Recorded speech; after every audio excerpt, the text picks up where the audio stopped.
Es un gusto poder realizar este video. Mi nombre es Adelicia Mara Paucar Peña, soy de la carrera de Psicología Ciclo 1 Grupo 2 de la Universidad Peruana Unión. En este video vamos a hablar sobre los procesos cognitivos superiores, los cuales son funciones ejecutivas, pensamiento y lenguaje.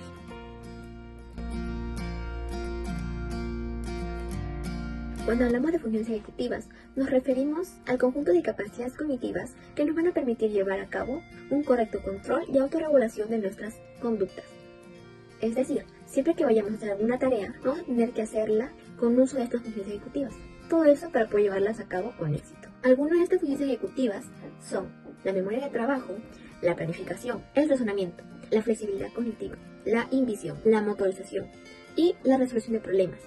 El síndrome de déficit ejecutivo son alteraciones en las funciones cognitivas y refiere a un grupo de síntomas que aparecen de manera conjunta y son propios de una condición clínica determinada. Pero, ¿qué parte de nuestro cerebro es el que se encarga de estas funciones ejecutivas? La parte del cerebro es la corteza prefrontal. En nuestra vida diaria usamos las funciones ejecutivas para desenvolvernos en nuestro entorno y conseguir nuestros objetivos. Son fundamentales. Por ejemplo, cuando nos levantamos ya empezamos a planear qué es lo que haremos en todo el día. En qué orden, cuánto tiempo nos tomará o si es que hay que modificar algo porque surge algún imprevisto.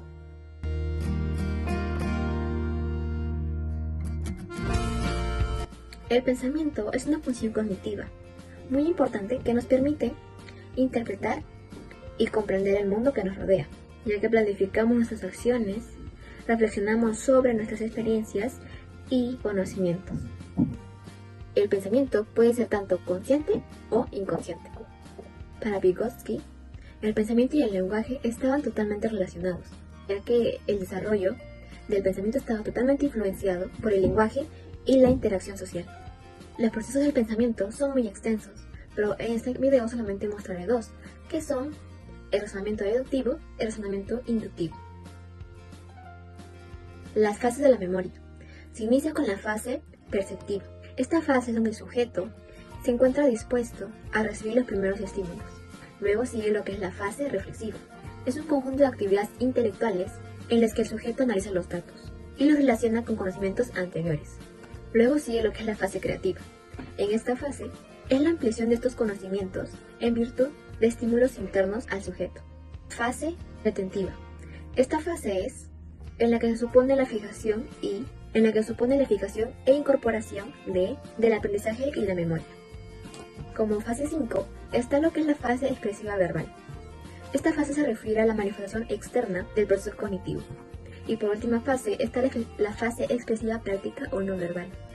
Esta fase es aplicativa, donde el conocimiento se une con la actividad externa al sujeto, bien sea del tipo técnica o artística. Los procesos cognitivos involucrados en el pensamiento. Encontramos lo que es la percepción, la atención, la memoria, el razonamiento abstracto, el razonamiento, resolución de problemas, toma de decisiones y el lenguaje.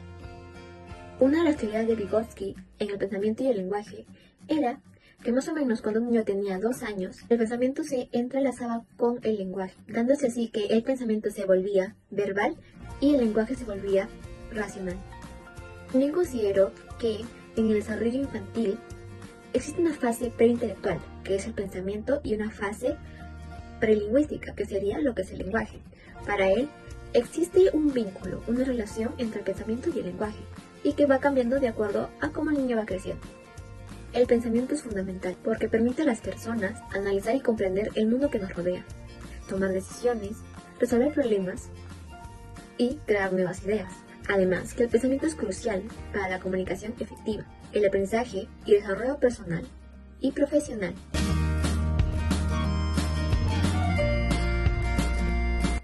¿Qué es el lenguaje? El lenguaje es un sistema de comunicación compuesta por símbolos, sonidos y gramática, que nos permite expresar pensamientos, emociones e información y conocimientos. El lenguaje es importante para nuestra interacción social, también para comprender nuestro mundo, además que es una herramienta fundamental y clave para el desarrollo cognitivo y cultural. Los conceptos del lenguaje pueden variar dependiendo del autor y su influencia. Por ejemplo, para Chomsky, el lenguaje era una capacidad que ya venía programada en un niño.